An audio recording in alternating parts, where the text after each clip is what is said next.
క్రీస్తునందు ప్రియమైన దేవుని బిడ్డలకు మన ప్రభువును రక్షకుడైన యేసు క్రీస్తు వారి శ్రేష్టమైన నామములో శుభములు వందనములు తెలియజేస్తూ ఉంటున్నాను. మీ అందరికీ కూడా గణతంత్ర దినోత్సవ శుభాకాంక్షలు. Happy republic day. God bless you all. దేవుడు మిమ్మల్ని దీవించి ఆశీర్వదించునుగాక.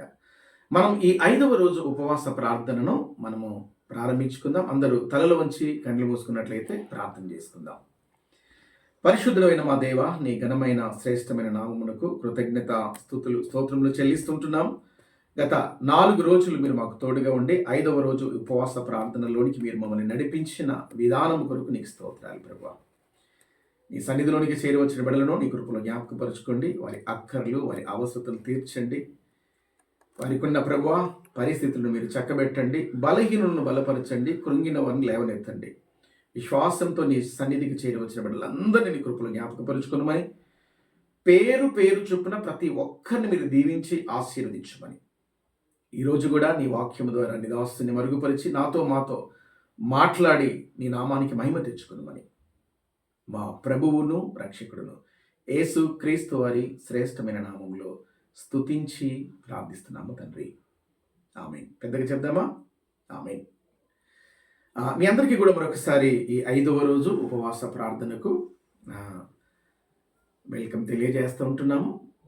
రండి, మనం ఇక ఆలస్యం లేకుండా దేవుని వాక్యంలో మరొక శ్రేష్టమైన సంగతిని మనం జ్ఞాపకం చేసుకోవడానికి నేర్చుకోవడానికి మనం ప్రయత్నం చేయము. కీర్తన గ్రంథము 103వ కీర్తన 13వ వాక్యం నేను చదువుతున్నాను, గమనించండి. 103వ కీర్తన 13వ వాక్యం.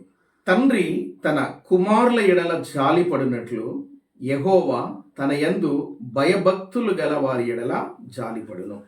మరొకసారి చదువుతున్నాను. తండ్రి తన కుమారుల ఎడల జాలిపడినట్లు యెహోవా తన యందు భయభక్తులు గల వారి ఎడల జాలిపడును. గమనించారా? మనము కూడా ఆయా స్థలాలకు వెళ్తున్నప్పుడు దీన స్థితిలో ఉన్నవారు మనకు కనబడతారు. వారిని చూచిన వెంటనే మనకేమనిపిస్తుంది? వారికి ఏదో ఒకటి చేయాలని, బట్టలు ఇవ్వాలని, భోజనం పెట్టాలని, ఒకవేళ చదువుకునే పిల్లలుంటే వారికి ఫీజు మనం చెల్లించాలని, వారి నీడ్స్లో మనం చేయూతనివ్వాలని మనకు అనిపిస్తూ ఉంటుంది. గమనించారా? మన తోటి వారు అవసరతలో ఉన్నప్పుడు వారికి ఏదో ఒక సహాయం చేయాలని మనుషులుగా మనకు అనిపిస్తుంటే, మరి మనల్ని కన్న తండ్రి మనల్ని మన కొరకు ప్రాణం పెట్టి సంరక్షించుకొని పాప చెరలో నుండి మనల్ని విడిపించిన ఆ గొప్ప దేవుడు మన ఎడల జాలిపడడా? ఒకసారి ఆలోచించండి. ఆయన జాలి మన ఎడల ఉంటుంది ఖచ్చితంగా. ఆయన జాలిలో వాక్యంలో కొన్ని శ్రేష్టమైన సంగతులు ఈ రాత్రికాలం మీకు గుర్తు చేస్తాను. ఆయన జాలి ఎంతగా జాలి పడతాడో మీరు ఆలోచించండి. వాక్యంలో చూద్దాం. మీరు యెషయా గ్రంథం 49వ అధ్యాయం 13వ వాక్యాన్ని నేను చదువుతున్నాను. శ్రమ నొందిన తన జనుల యందు జాలిపడి యెహోవా తన జనులను ఓదార్చి ఉన్నాడు. విన్నారా? శ్రమ నొందిన తన జనుల యందు జాలిపడి యెహోవా తన జనులను ఓదార్చి ఉన్నాడు. ఈ వాక్యములు గమనించారా? తన జనులు అనే మాట మనకు ప్రత్యేకంగా కనబడుతుంది. తన అనగా తనకు కావలసిన వారు, లేక తనకు సంబంధించిన వారు, లేక తాను ఏర్పరుచుకున్నవారు, ఇలా అనేక విధాలుగా మనం చెప్పవచ్చు దేవుని బిడ్డలారా. అంటే తన స్వరక్తమిచ్చి సంపాదించుకున్నవారు, తనవారు, తనకు కావలసిన వారు శ్రమలో ఉంటున్నప్పుడు వాక్యం ఉంటుంది, శ్రమలలో దేవుడు వారి ఎడల జాలిపడి వారిని ఓదారుస్తున్నాడు. వింటున్నారా దేవుని బిడ్డలారా? ఈ దేవుడు మీ శ్రమను చూసి, గమనించండి, తన జనులు పట్ల దేవుని ఓదార్పు అనేది ఖచ్చితంగా ఉంటుంది. ఏ స్థితిలో ఏ పరిస్థితిలో నీవు ఉన్నావో, ఏ ప్రాబ్లం గుండా నువ్వు వెళ్తున్నావో, అయితే ఏ శ్రమల అనే మార్గంలో నువ్వు నడుస్తున్నావో, దేవుని వాక్యం అంటుంది ఈ శ్రమలలో దేవుడు నీకు ఓదార్పును కలిగిస్తాడు. భయపడవద్దు, యెహోవా నీ యందు ఖచ్చితంగా జాలి పడతాడు. వింటున్నారా? శ్రమ నొందిన తన జనుల యందు జాలిపడి యెహోవా తన జనులను ఓదార్చి ఉన్నాడు. ఈనాడు చాలామంది జీవితానికి ఈ ఓదార్పు కావాలి. ఈనాడు చాలామంది జీవితాలలో నిజానికి సొంత వారు కొన్నిసార్లు ఏమనిపిస్తుందో తెలుసా? సొంత వారికి దూరం అయిపోయి, బంధువులకు దూరం అయిపోయి, అక్క చెల్లెలకు దూరం అయిపోయి, అన్నదమ్ములకు దూరం అయిపోయి, కుటుంబ సంబంధాలు ఈనాడు చూడండి, హైదరాబాద్ నగరంలోనైతే ఇంకా మెట్రోపాలిటన్ సిటీస్లలో ఈనాడు అసలు కుటుంబ సంబంధాలకు విలువ లేదు. అసలు ప్రేమలు చల్లారిపోయాయి, అనురాగాలు ఆప్యాయతలు లేవు. ఇలాగా ఒకరి పట్ల జాలి పడడం కష్టతరమైన రోజులలో మనం బ్రతుకుతున్నాం. వింటున్నారా? అంటే ప్రేమలు చల్లారిపోయాయి, కలుషితం అయిపోయినాయి. ఇలాంటి రోజులలో దేవుని బిడ్డలారా గమనించండి, దేవుడు మాట్లాడుతున్నాడు. తన జనుల యందు దేవుడు జాలి పడతాడు, తన జనులను ఆయన ఓదారుస్తాడు. ఒకవేళ శ్రమల గుండా మనం వెళ్తున్నట్లయితే, దేవుని బిడ్డలారా ఆలోచించండి, శ్రమల గుండా వెళ్తున్నప్పుడు మన కుటుంబస్తులు లేక మన బంధువులు ఎలా ఉంటారు? మన స్థితి బాగుంటే మనల్ని వెంబడిస్తారు, మనం పరిస్థితులు బాగుంటే వాడు మావాడు అని చెప్పుకుంటారు. మన స్థితి సరిగా లేకపోతే కనీసం మన గురించి చెప్పుకోవడానికి కాదు కదా, మనల్ని పలకరించడానికి కూడా ఇష్టపడరు. ఈ రాత్రికాలం ఒకవేళ ఈ లోకంలో ఉన్న రక్త సంబంధులు కావచ్చు, బంధుమిత్రులు కావచ్చు, కన్నవారు కావచ్చు, వీరందరూ కూడా అవసరాలకు వాడుకొని వదిలేసేవారే. కానీ పరమ తండ్రి నీ కొరకు ప్రాణం పెట్టిన దేవుడు, నీ కొరకు ఆకాశానికి భూమికి మధ్య వేలాడదీయబడిన దేవుడు, నీ కొరకు తన విలువైన రక్తాన్ని కార్చి పాపమనే చెర నుండి, పాపమనే కాడి నుండి నిన్ను విడిపించి విమోచించిన దేవుడు మాట్లాడుతున్న మాటలేంటో తెలుసా? ఇదిగో, శ్రమ నొందిన నీ జీవితములలో దేవుని ఓదార్పు ఖచ్చితంగా ఉంటుంది అన్న సంగతిని దేవుడు జ్ఞాపకం చేస్తున్నాడు. ఇంకొక మాట చెప్పనా? దేవుడు చెప్పిన మాట ఆయన అబద్ధమాడుటకు నరమాత్రుడు కాదు. ఆయన చెప్పి చేయకుండా గమనించండి, వాక్యంలో రాయబడింది యెషయా గ్రంథం 54వ అధ్యాయం చూడండి, 10వ వచనంలో ప్రభు అంటున్నాడు, పర్వతములు తొలగిపోయినను, మెట్టలు తత్తరిల్లినను, నా కృప నిన్ను విడిచిపోదు, సమాధాన విషయమైన నా నిబంధన తొలగిపోదు అని నీ యందు జాలిపడు యెహోవా సెలవిచ్చుచున్నాడు. ఈ మాటలు గమనించారా? పర్వతములు తొలగిన, మెట్టలు తత్తరిల్లిన, నా కృప నిన్ను విడిచిపోదు. ఎవరు మాట్లాడుతున్నారు? దేవాతి దేవుడు. ఆయన దేవుని బిడ్డలారా మార్పు లేనివాడు, మారనివాడు, నిన్న నేడు ఏకరీతిగా ఉన్న దేవుడు అండి. ఆయన నిరంతరము స్తోత్రారుడు. ఆయన మాట్లాడుతున్నప్పుడు గమనించండి, ఒక శ్రేష్టమైన వాగ్దానం మనకి ఇక్కడ కనబడుతుంది. పర్వతములు తొలగిపోయినా దేవుని కృప నిన్ను విడిచిపెట్టిపోదు. చాలాసార్లు మనకి ఏమనిపిస్తుంది తెలుసా? పరిస్థితులు చూసి మనం చలించిపోతూ ఉంటాం దేవుని బిడ్డలారా. అందుకే ఇశ్రాయేలీయుల పరిస్థితిని చూసినప్పుడు దేవాతి దేవుడు నిజానికి వారు ఎంత కష్టాలు కూడా వెళ్ళారండి. ఇశ్రాయేలుల జీవితం ఎన్ని నిట్టూర్పులండి. వారి శ్రమలలో నిజానికి ఐగుప్తు బానిసలుగా ఉన్నప్పుడు, ఐగుప్తులో వెళ్ళినప్పుడు, ఆ ఫరో కింద అనేకమైన కఠిన శ్రమలు అనుభవించినప్పుడు, ఆ శ్రమలను బట్టి వారు పెట్టిన మొర దేవుడు విన్నాడు. దేవుడు మాట ఇచ్చి నిజానికి ఆ శ్రమలో నుండి వారిని విడిపించాడండి. ఎంత అద్భుతం! ఎందుకంటే వారిని బైబిల్ తెలియజేస్తుంది నిర్గమకాండము, వారిని విడిపించడానికి దేవుడే దిగి వచ్చాడు. ఎంత గొప్ప దేవుడు! ఆలోచించండి దేవుని బిడ్డలారా. ఈ రాత్రి కాలం నువ్వు ఏ స్థితిలో ఉన్నావో, లేక ఏ శ్రమల గుండా వెళ్తున్నావో, అయితే నీకంటూ ఒక వాగ్దానం దేవుడు ఇస్తున్నాడు. ఏంటో తెలుసా? పర్వతములు తొలగిన, మెట్టలు తత్తరిల్లిన, నా కృప నిన్ను విడిచిపోదు. అంత కృపలోనే ఆయన కృప మనలను బ్రతికిస్తుంది. ఆయన కృప మన జీవితాన్ని ముందుకు తీసుకువెళ్తుంది. ఆయన కృప అనే వాగ్దానం మనకుండింది దేవుని బిడ్డలారా. కాబట్టి ధైర్యం తెచ్చుకోండి. ఈ రాత్రికాలం ఈ మాటలు వింటున్న దేవుని సంగమా గమనించండి, ఆ కృప నిన్నెప్పుడు విడిచిపెట్టి వెళ్ళిపోదు. ఆ సంగతిని మీరు ఎన్నడూ మర్చిపోకూడదు. వింటున్నారా? కాబట్టి ఈ రాత్రి కాలం దేవుని వాక్యం ఏమంటుందో తెలుసా? పర్వతములు తొలగిపోయిన, మెట్టలు తత్తరిల్లిన. ఈ వాగ్దానం సామాన్యమైనది కాదు. దీన్ని ఏమన్నారంటే కృపా వాగ్దానము అన్నారు. ఒక మాట మీకు చెప్పనా? ఈ వాగ్దానం ఏమన్నారు? కృపా వాగ్దానం. అందరూ చెప్పండి, కృపా వాగ్దానము అన్నారు. అపోస్తలుడైన పౌలు జీవితంలో అనేకమైన శ్రమలు, కష్టాలు, బాధలు, ఇరుకులు, ఆకలి దప్పులు, అనారోగ్య పరిస్థితి, కుదరని రోగం. బైబిల్ తెలియజేస్తుంది, అతనికున్న శ్రమలో, అతనికున్న బలహీనతలో, అతనికి ఉన్న ఆ బహుభయంకరమైన కష్టతరమైన పరిస్థితులలో ముమ్మారు దేవుణ్ణి ప్రార్థించాడు. దేవా, తనకున్న ముళ్ళు, అది బలహీనత కావచ్చు, తనకున్న అనారోగ్య స్థితి కావచ్చు, దాని విషయంలో దేవుణ్ణి ప్రార్థించినప్పుడు ప్రభు అన్నాడు, పౌలా భయపడకుము, నా కృప నీకు చాలును. విన్నారా? దేవుని కృప ఉంటే మనకు చాలు దేవుని బిడ్డలారా. కాబట్టి ఈ రాత్రి కాలం ఈ కృపా వాగ్దానాన్ని గట్టిగా పట్టుకోండి. ఆలోచించండి, కేవలం ఆయన కృపే మనల్ని బ్రతికిస్తుంది. అందుకే అపోస్తులైన పౌలు జీవితం మిగతా అపోస్తుల కంటే చాలా గొప్పగా జీవించాడు. ఎన్ని శ్రమలున్నా ఆయన కృపలో ఆయన నడిపించాడు. ఎన్ని ఉపద్రవాలు ఎదురైనా అపోస్తులైన పౌలు జీవితంలో దేవుడు ఆయన్ని విడిచిపెట్టలేదు. ఈ రాత్రికాలం శ్రమలు అనే ఈ మార్గం గుండా నువ్వు వెళ్తున్నప్పుడు, రోగముల గుండా నువ్వు వెళ్తున్నప్పుడు, కుదరని స్థితి లేక నెమ్మది లేని స్థితిలో నీవు ఉంటున్నప్పుడు ప్రభు అంటున్నాడు, ఈ వాగ్దానాన్ని గుర్తుపెట్టుకోండి, పర్వతములు తొలగిన, మెట్టలు తత్తరిల్లిన, నా కృప నిన్ను విడువదు, నా కృప నిన్ను విడిచిపెట్టిపోదు. వింటున్నారా? కాబట్టి మీరు ఏ స్థితిలో ఉన్ననో ఆయన కృపను లేక ఆయన జాలిని కోరుకునండి. ఆయన కృపలో మరి ముఖ్యముగా ఆయన ఇస్తున్న ఒక అద్భుతమైన, మన ఊహకు అందని కార్యములండి కేవలం ఆయన కృప ద్వారానే.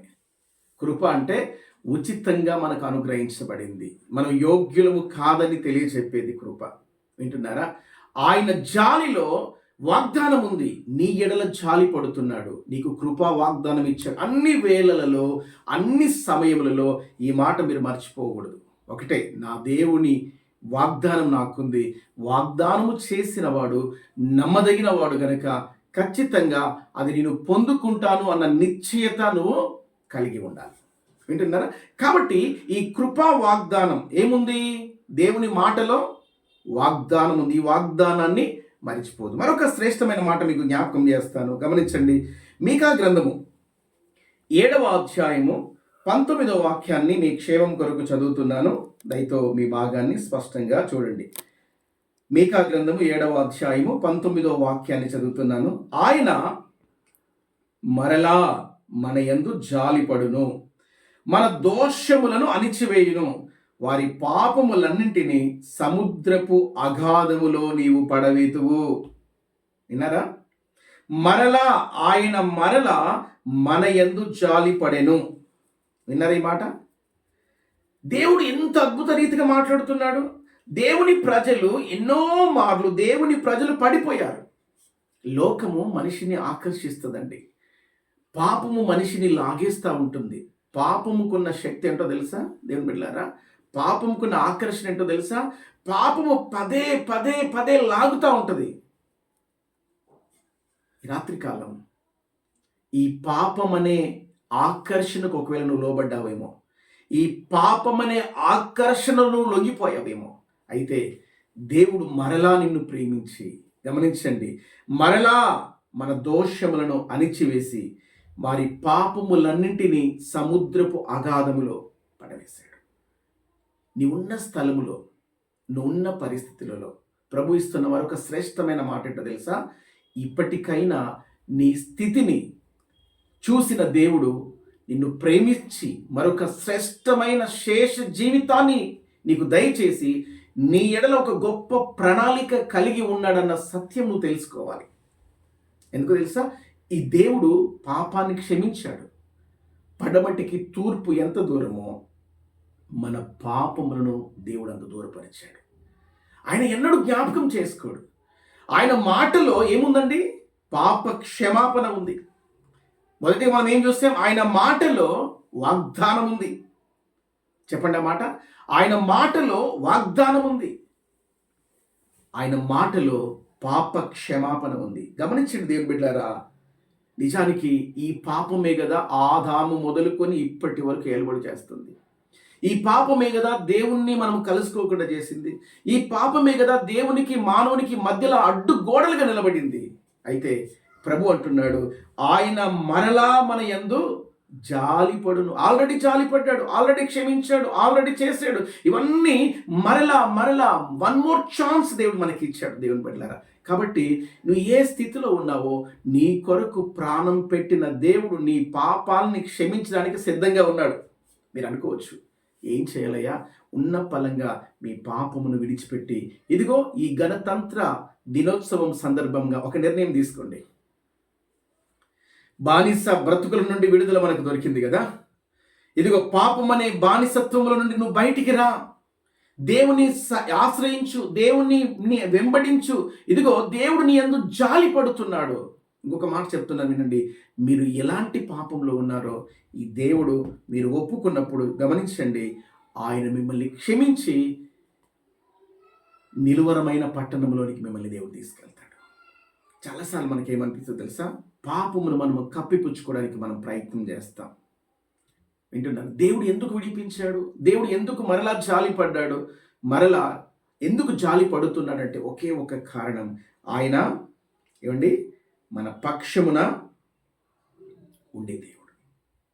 ఈ సందర్భంలో ఒక సంగతిని మీకు జ్ఞాపకం చేస్తాను. ఈ రాత్రికాలం ఈ సందర్భంలో చాలాసార్లు మనకేమనిపిస్తుందంటే, మన జీవితంలో నేను ఏం పాపం చేశాను? ఇది మనకు వచ్చే మొట్టమొదటి ప్రశ్న. బైబిల్ ఏమంటుందో తెలుసు దాని కొరకు? ఏ భేదమును లేదు. అంటే పురుషుడని, స్త్రీ అని, పిల్లలని, పెద్దవాళ్ళని ఏ భేదము లేదు. ప్రతి ఒక్కరూ పాపం చేసిన వాళ్ళే. మనం ఈ లోకములు గమనించండి, ఏ భేదమును లేదు. అందరూ పాపం చేసిన వారే. ప్రసంగి గ్రంథం 7వ అధ్యాయం 20వ వచనం తెలియజేస్తుంది, మేలు చేయక మంచివాడు ఈ భూమి మీద ఒక్కరు కూడా లేదండి. రోమపత్రిక 4వ అధ్యాయం తెలియజేస్తుంది, నీతిమంతుడు లేడు, ఒక్కడును లేడు. వింటున్నారా? ఈ పాప సమాజంలో, ఈ పాప బానిసత్వంలో, ఈ పాప బంధకాలలో నుండి దేవుడు నీ ఎడల జాలిపడి ఇదిగో నీకు ఒక అవకాశం ఇస్తున్నాడు.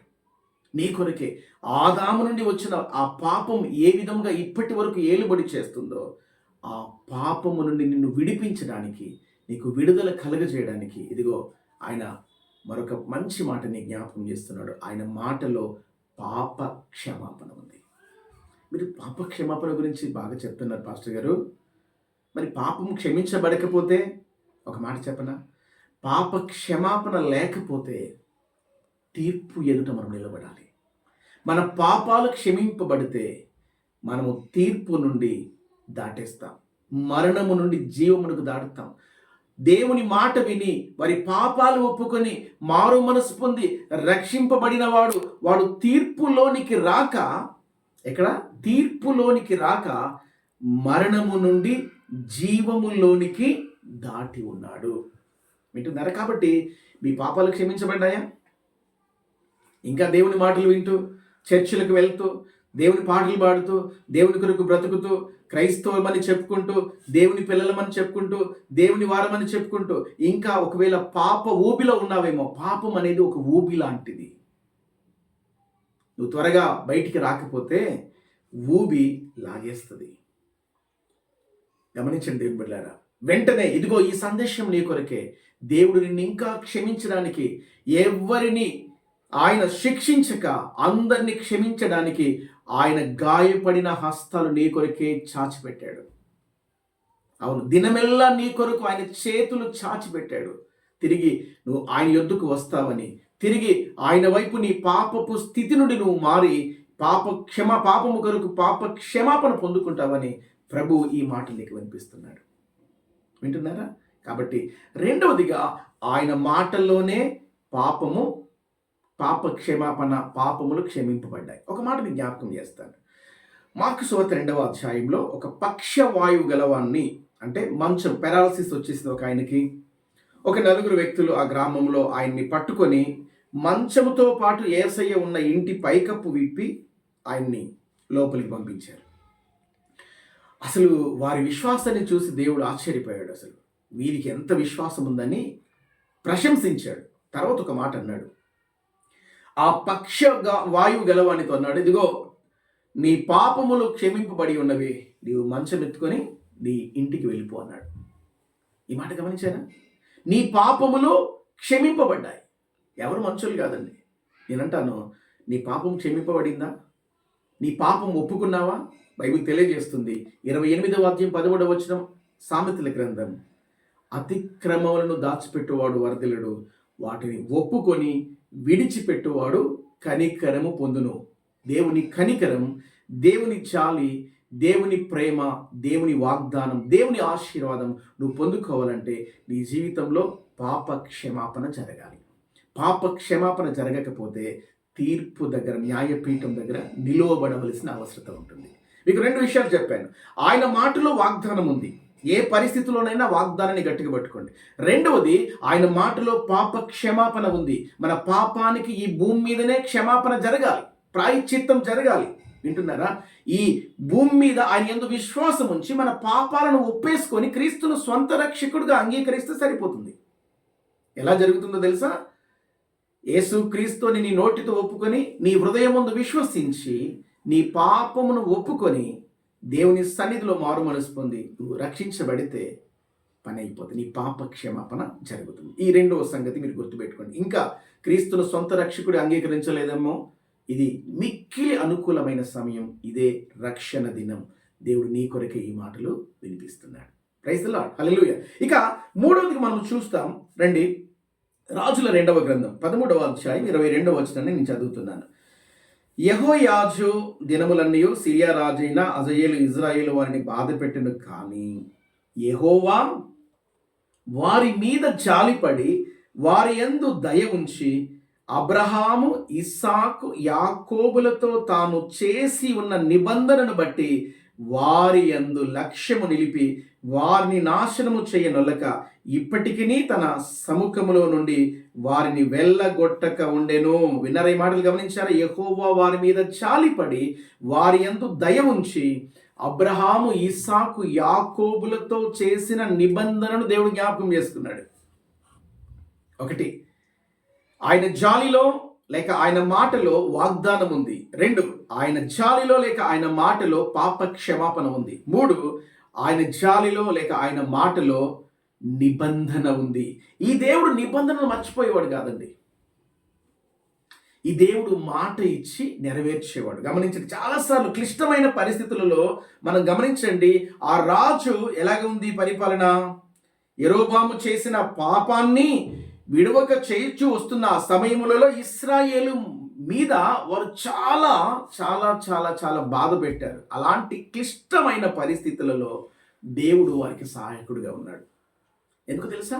దేవుడు తన నిబంధనను మర్చిపోలేదు. దేవుని బిడ్డలారా, ఈ రాత్రి కాలం ఎలాంటి పరిస్థితులు ఉన్నాయో నాకు తెలియదు, కానీ శత్రువు ఎవరిని మృంగుదునా అని గర్జించు సింహం వల్లే వాడు వెదుకుచు తిరుగుచున్నాడు. నేను మనం చేయాల్సిన పని ఏంటో తెలుసా? ఒకటే, దేవుని సన్నిధిలో మనం ఉన్నప్పుడు దేవుడు తన వాగ్దానాన్ని జ్ఞాపకం చేసుకుంటాడు. నేడు మనం సురక్షితంగా సంతోషంగా ఉన్నామంటే గమనించండి, అది ఆయన మన ఎడల చూపిన జాలి తప్ప, కృప తప్ప మరొకటి కాదు. వింటున్నారా? ఆయన కృప తప్ప మరొకటి కాదు. ఆయన నిబంధనను మరవలే. నిబంధనను మరిచే దేవుడు కాదు. మేము ప్రకటించుచున్న దేవుడు నిబంధనను మరిచే దేవుడు కానే కాదు. దేవుని బిడ్డలారా, ఇంకొక మాట చెప్పి మీ కొరకు నేను ప్రార్థన చేస్తాను. ఈ రాత్రి కాలం గమనించండి, మొట్టమొదటిగా మనం చూసాం, ఆయన మాటలో లేక ఆయన జాలిలో వాగ్దానం ఉంది. పర్వతములు తొలగిన, మెట్టలు తత్తరిల్లిన ఆయన కృప నేను విడిచిపెట్టిపోదు. ఈ కృపా వాగ్దానాన్ని పట్టుకోండి. పరిస్థితులు ఎలా ఉన్నా వాగ్దానం నీకుంది.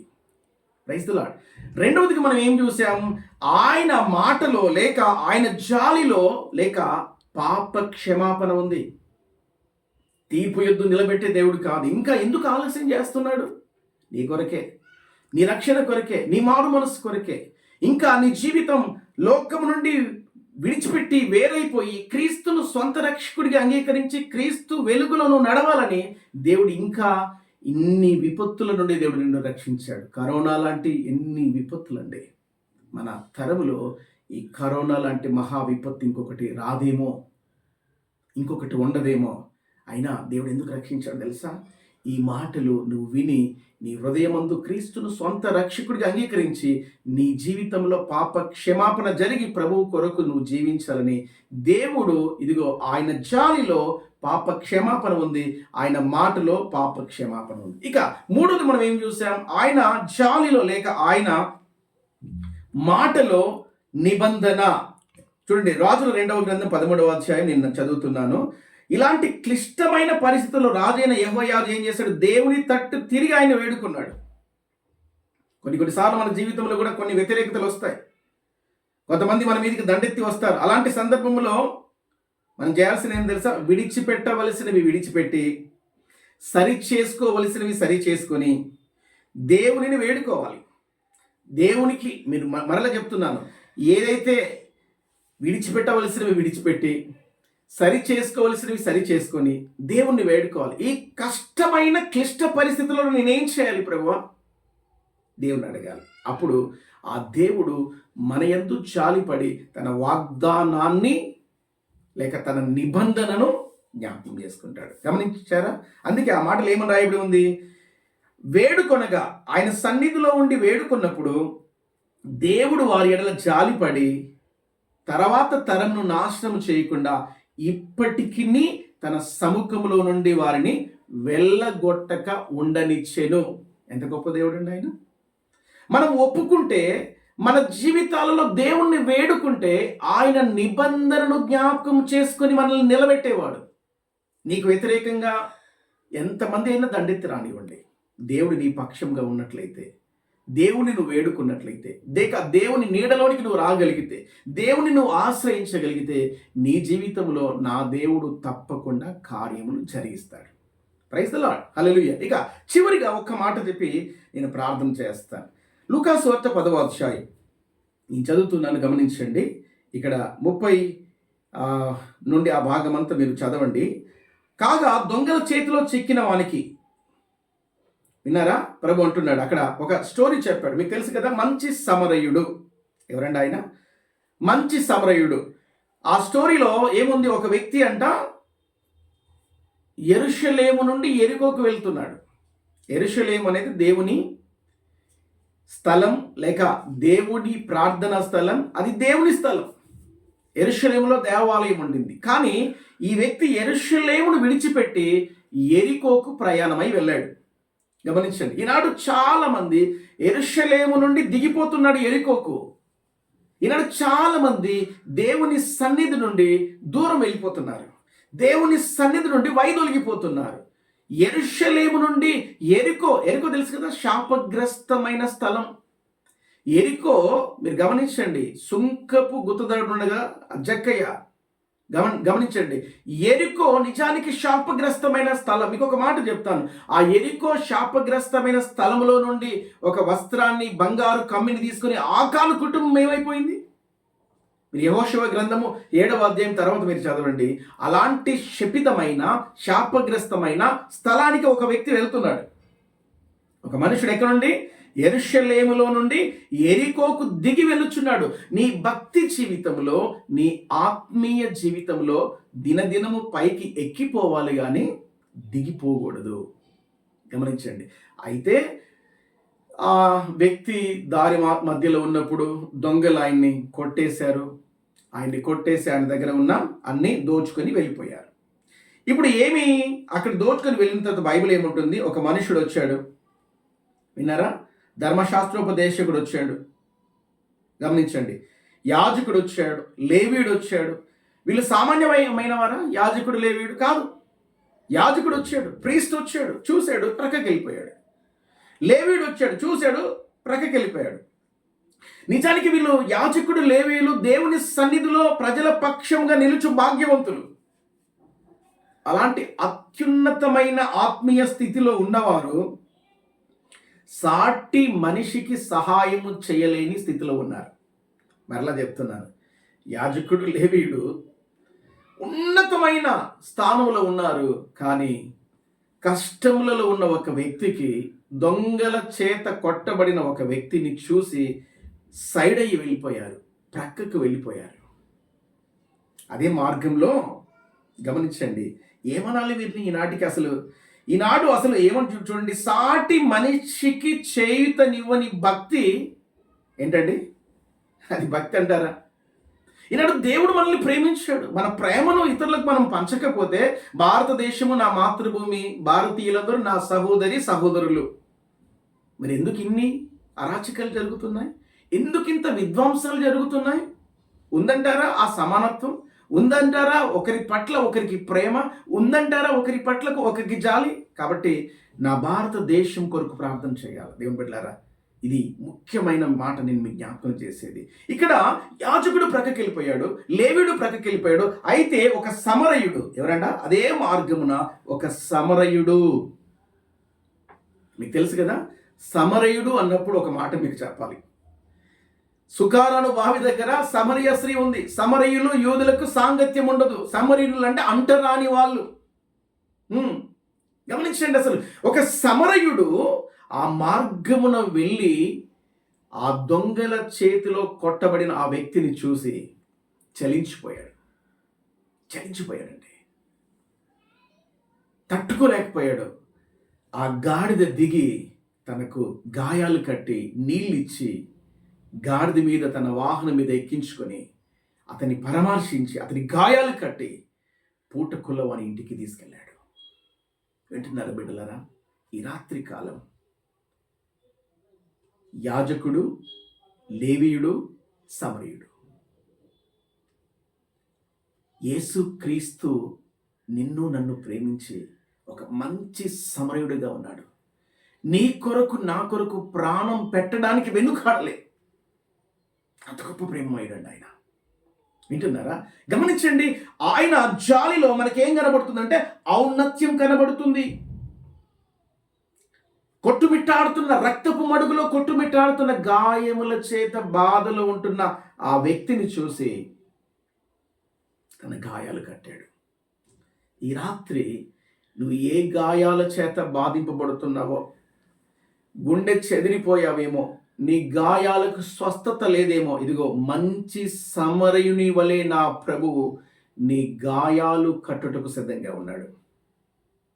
ఎంత గొప్ప దేవుడు! ఒకసారి ఆలోచించండి. ఈ రాత్రి వీళ్ళు, అందుకే గమనించండి, బైబిల్ ఏం తెలియజేస్తుందంటే, ఆయన తన తండ్రి తన కుమారుని ఎడల జాలి పడినట్లు నీ ఎడల నా ఎడల జాలి పడుతున్నాడు.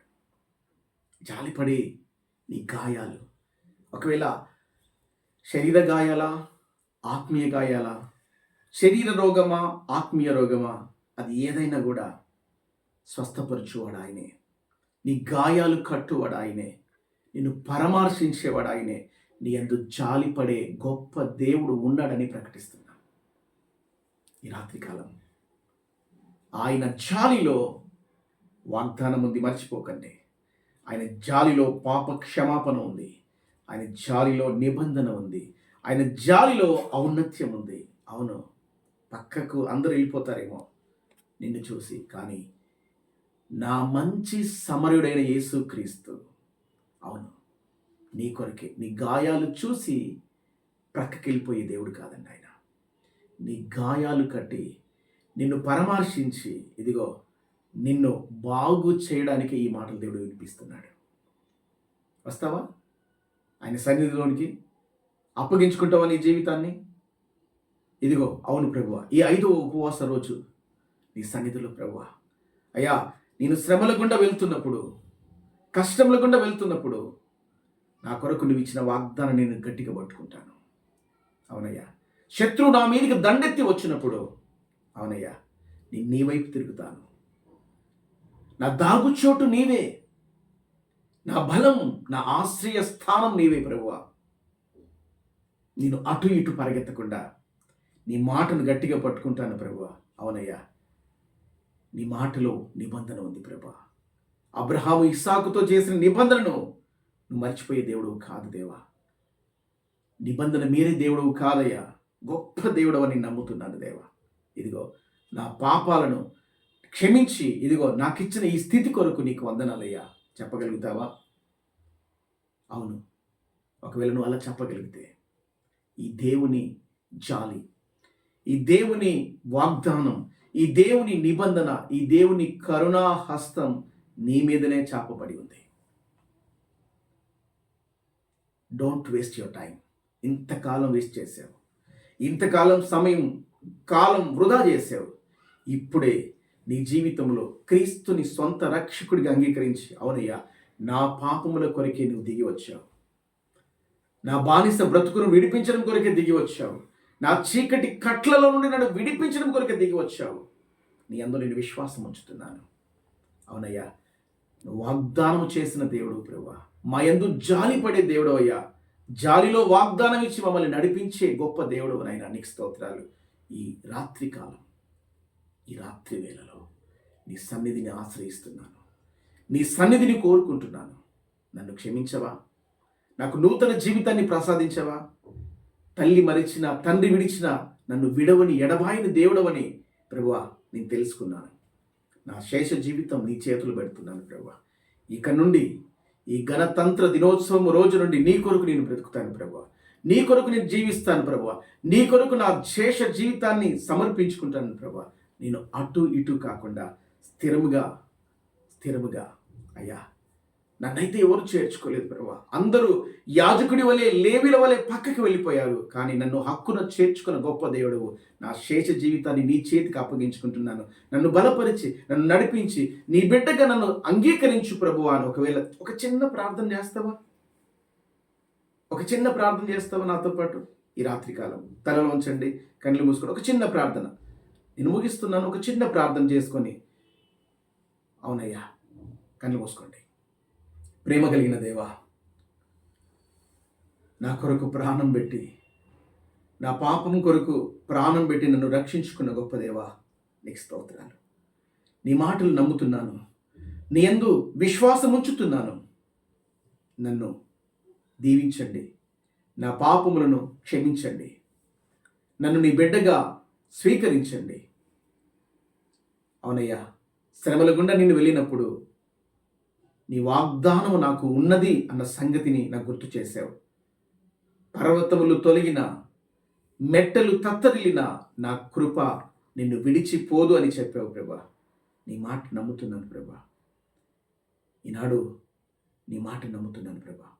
నన్ను అంగీకరించి ప్రభా, నన్ను చేర్చుకోను, నీ బిడ్డగా అంగీకరించు ప్రభా. నా జీవితంలో ప్రభా నూతన కార్యాలు నేను చూచుటకు ప్రభా సహాయం చేయండి. నూతన జీవితాన్ని నేను జీవించుటకు నన్ను అభిషేకించండి. నీ బిడ్డగా అనేకులకు ప్రభువా నేను దీవెనకరంగా ఉండటకు సహాయం చేయమని యేసు నామమున ప్రార్థిస్తున్నాము తండ్రి. ఆమేన్. అందరూ చెప్దామా? ఆమేన్. అలాగే ఉండండి, ప్రార్థన చేసి. ప్రేమ కలిగిన దేవ, ఎంతమంది అయితే ఈ రాత్రికాల ప్రార్థనలు ఏకీభవించారో పేరు చొప్పున బిడ్డలందరినీ నీ చేతికి అప్పగించుకుంటున్నాం. వారి పాపాలను క్షమించండి. వారి ఎడల మీరు తండ్రి అనుగ్రహించిన వాగ్దానాలను ప్రభ నెరవేర్చి నీ రాజ్య విస్తరణ కొరకై, నీ నామ ప్రభ ఘనత కొరకై బిడ్డల్ని వాడుకోనుమని. అవునయ్యా, మా కొరకు ప్రాణం పెట్టిన గొప్ప దేవుడవయ్యా, ఈ రాత్రికాలం నీ వాక్యం ద్వారా మమ్మల్ని బలపరిచిన విధానం కొరకు మీకు కృతజ్ఞతాస్తుతులు స్తోత్రములు చెల్లిస్తూ వీళ్ళందరినీ కృపలో జ్ఞాపకపరుచుకోనమని మా ప్రభువును రక్షకుడును యేసుక్రీస్తు వారి శ్రేష్టమైన నామములో స్తుతించి ప్రార్థిస్తున్నాము తండ్రి. ఆమేన్. మన తండ్రి అయిన దేవుని ప్రేమయు, మన ప్రభువును రక్షకుడైన యేసుక్రీస్తు వారి కృపయు, పరిశుద్ధాత్మ దేవుని అన్యోన్య సహవాసము, సంరక్షణ, పోషణ, సకల దీవెనలు ఈ రాత్రికాల 5వ రోజు ఉపవాస ప్రార్థనలోనికి చేరవచ్చిన పరిశుద్ధులందరికీ, సంఘమంత్రికి, ఆయా ప్రాంతాలలో ఉండి ప్రార్థనలో ఏకీభవిస్తున్న బిడ్డలకును ఇప్పుడు ఎల్లప్పుడూ సదాకాలం తోడై నీడై నడిపించునుగాక. Amen, amen, amen. God bless you all. ప్రభు మీ అందరిని దీవించి ఆశీర్వదించునుగాక.